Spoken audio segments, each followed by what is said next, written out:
Assalamualaikum warahmatullahi wabarakatuh. Selamat pagi anak-anak. Bagaimana kabarnya hari ini? Alhamdulillah, semoga kalian sehat. Anak-anak, hari ini kita belajar tema 4, globalisasi, subtema 1, globalisasi di sekitarku pada pembelajaran pertama. Kita berada di era globalisasi. Dapatkah kamu menyebutkan dan menjelaskan fakta tentang globalisasi yang ada di sekitarmu? Anak-anak, muatan pelajaran yang kita pelajari hari ini adalah ada bahasa Indonesia, yang kedua ada IPA, yang ketiga ada IPS.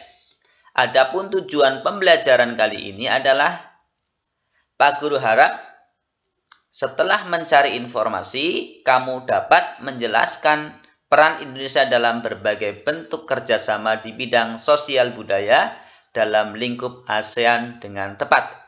Pak Guru juga berharap kalian mampu menyebutkan informasi dari teks tentang cara menghasilkan energi listrik dengan tepat. Dengan mengamati, Pak Guru harap kalian mampu mengidentifikasi cara menghasilkan energi listrik dengan benar.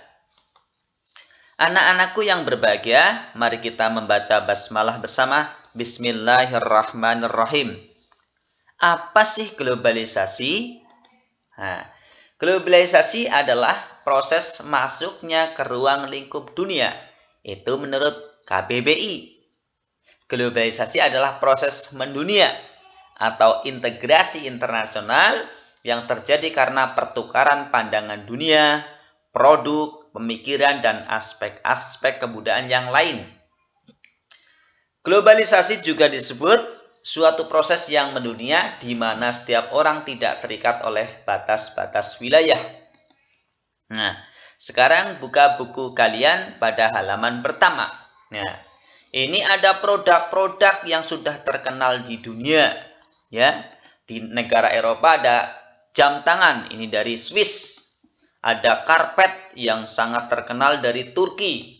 Ada boneka dari Tiongkok. Ada mobil buatan Jepang. Nah, batik ini dari Indonesia. Susu dari New Zealand atau Selandia Baru. Ini adalah produk-produk globalisasi yang sudah terkenal di seluruh penjuru dunia. Nanti kalian isi produk tadi sesuai negara asal pada tabel yang sudah Pak Guru siapkan. Globalisasi mengumumkan beragam produk dari negara lain dapat kita temui. Kita bisa menemui berbagai makanan dari negara lain, jam tangan, boneka, produk Indonesia juga bisa ditemui di luar negeri. Contohnya batik. Perkembangan komunikasi dan transportasi menjadikan barang tersebut mudah ditemui di negara lain. Kerjasama ASEAN di bidang sosial dan budaya pada era globalisasi. Pada era globalisasi ini juga melakukan kerjasama dengan negara lain. Siapa? Indonesia, termasuk dengan negara-negara ASEAN. Bagaimana kerjasama Indonesia di bidang sosial budaya di negara ASEAN? Nah, ini ada sebuah bacaan ya. Menlu Hillary Clinton promosikan angklung ke dunia. Menjelang akhir pertemuan ke-44 Menteri Luar Negeri ASEAN tepatnya pada tanggal 22 Juli 2011 malam di Hotel Nusa Indah Bali diselenggarakan acara makan malam. Acara tersebut dihadiri oleh 50 Menteri Luar Negeri. Tampak Menteri Luar Negeri Amerika Serikat siapa waktu itu?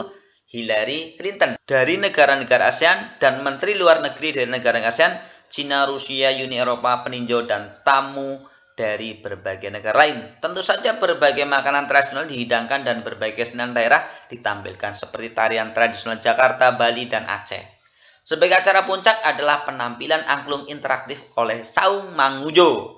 Semua hadirin dibagikan angklung sebagai berbagai tangga nada. Kemudian memainkannya bersama-sama dipimpin oleh Daeng Ujo.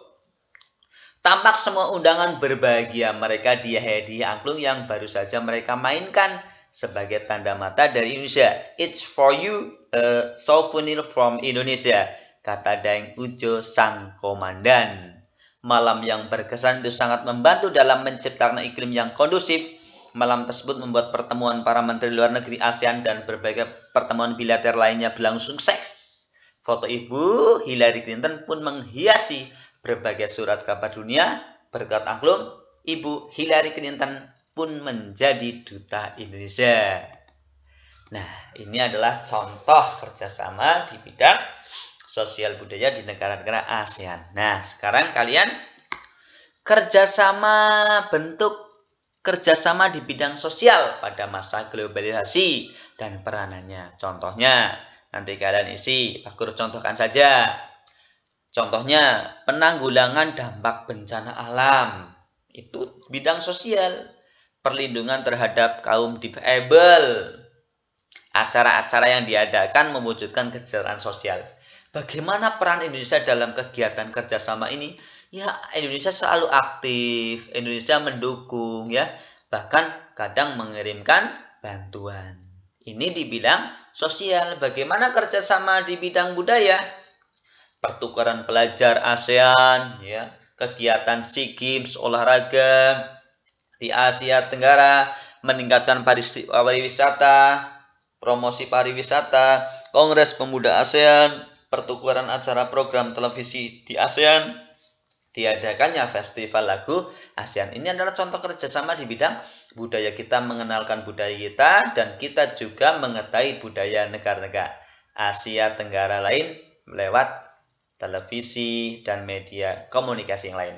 Bagaimana peran Indonesia? Aktif, tentu saja. Kadang menjadi peserta, bahkan menjadi tuan rumah. Misalkan di acara SEA Games, perlombaan belajar ASEAN, Kongres Pemuda ASEAN. Inilah contoh kerjasama negara Indonesia dengan negara Asia Tenggara di bidang sosial dan budaya. Nah, sekarang perhatikan ada dua anak ya sedang berdialog ya. Tahukah kamu listrik mempunyai peranan penting di era globalisasi? Bagaimana produksi listrik di era globalisasi ini? Ayo kita diskusikan.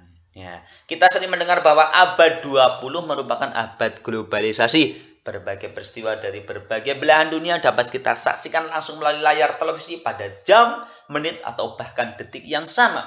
Kita dapat berhubungan dengan sanak saudara, kerabat, atau sahabat yang berada di negara lain dengan mudah. Kita seakan hidup dalam satu desa yang sangat besar. Nah, ini adalah contoh gambar pembangkit listrik tenaga air. Ini alat yang menghasilkan energi listrik di Indonesia. Nah, listrik memiliki peran penting di era globalisasi. Tidak dapat dimungkiri bahwa globalisasi terjadi karena perkembangan teknologi di berbagai bidang yang didukung oleh peran listrik sebagai sumber energi di dalamnya. Dengan ditemukannya televisi, komputer, dan telepon genggam, arus informasi kemudian menyebar dengan begitu cepat ke berbagai negara di berbagai belahan dunia. Kebutuhan listrik kemudian menjadi suatu hal yang harus dipenuhi bagi semua negara di era globalisasi saat ini. Listrik dihasilkan di pusat pembangkit menggunakan beragam sumber energi. Pada pembangkit listrik tenaga air waduk sungai masuk melalui pintu. Melalui pintu yang diatur oleh katup pengaman. Air kemudian masuk ke tangki pengaman tekanan di sini. Kemudian apa? Air dalam pipa pesat mengalirkan dan mengarahkan ke turbin melalui katup pengatur tekanan untuk mendapatkan energi yang besar. Energi potensial ini kemudian menggerakkan turbin. Jadi ada aliran air yang besar menggerakkan turbin. Energi tersebut diubah menjadi energi listrik oleh siapa? Oleh generator. Ini dinamo yang sangat besar. Energi listrik dari generator diatur di dalam kapasitas tegangan, namanya transformator. Kemudian transformator itu dibagikan ke transmisinya, terus dibagikan ke penduduk melalui saluran transmisi. Jadi listrik adalah komponen yang sangat penting. Komponen utama pada semua pembangkit listrik adalah turbin dan generator, terutama pada pembangkit listrik tenaga air. Bisa dari angin ya, bisa dari panas bumi ya. Apa yang ada di daerahmu pembangkit listriknya? Kita Lanjutkan. Pak Guru jelaskan lebih detail. Ini ada air di sini, nomor 1 air, air waduk yang dikumpulkan. Kemudian ini ada apa? Ada katup ini untuk mengatur, membuka dan menutup. Kemudian ini ada pipa, ya, ada pipa ini mengalirkan air ke sini. Nah, kemudian ada apa lagi? Ada turbin, ini turbinnya. Ini ada katup, yang kedua katup tekanan biar yang air datang dari sini dan sini besar, ya, katup pesat ini. Kemudian turbin itu digerakkan dengan sangat kuat, akhirnya generator juga ikut bergerak. Generator itu dinamo yang sangat besar. Kemudian dengan gerakan ini, dengan adanya turbin, menghasilkan energi listrik. Nah, energi listrik pada transformator itu sangat besar, belum bisa diterima konsumen secara langsung. Kemudian ditransmisikan oleh saluran transmisi. Ini juga masih besar. Nanti ada trafo-trafo yang lebih kecil tegangannya ke rumah-rumah penduduk, dan lebih kecil lagi tegangannya ke rumah-rumah penduduk. Bisa dipahami anak-anak? Komponen utama pada semua pembangkit listrik adalah turbin dan generator atau dinamo. Turbin tersebut harus bergerak untuk menghasilkan energi gerak yang kemudian diubah menjadi energi listrik oleh generator atau dinamo. Jadi cara kerja sederhananya kita menggambarkannya seperti ini. Nanti kalian bisa menjelaskan runtutannya dalam teks eksplanasi yang Pak Guru sajikan ini. Nah, nanti topik masalahnya apa, ya? Penghasil energi listrik. Paragraf deretan penjelas apa? Dijelaskan urutannya, kesimpulannya apa? Ya, generator mempunyai peran utama. Itu contohnya seperti itu. Nah, bagaimana di desa-desa, Bapak? Di daerah pedesaan yang belum terjangkau aliran listrik dari pemerintah, warga terkadang membuat pembangkit listrik secara mandiri dengan memanfaatkan aliran air dari sungai atau air terjun yang ada di daerahnya.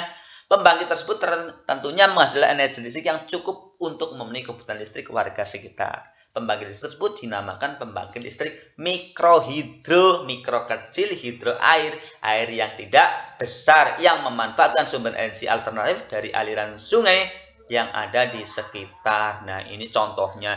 Ini ada aliran sungai dibuat miring, ya. Ini ada turbin atau kincir air, kemudian ada dinamo, ini generator ini kecil. Jadi kalau ini bergerak, ini juga bergerak. Pergerakan ini menghasilkan energi potensial yang menghasilkan listrik. Nah, ini mengalir ke perumahan-perumahan. Ini dilakukan di daerah-daerah yang masih belum terjangkau listrik, pembangkit listrik tenaga air yang besar tadi. Ini daerah-daerah Bengkulu dalam itu sudah melakukan ini, daerah Jawa Barat itu juga ada, Jawa Tengah juga, dan ini energi alternatif yang mereka adakan karena keterbatasan menjadi kreatif. Nah, apa kesimpulan pembelajaran hari ini, anak-anak?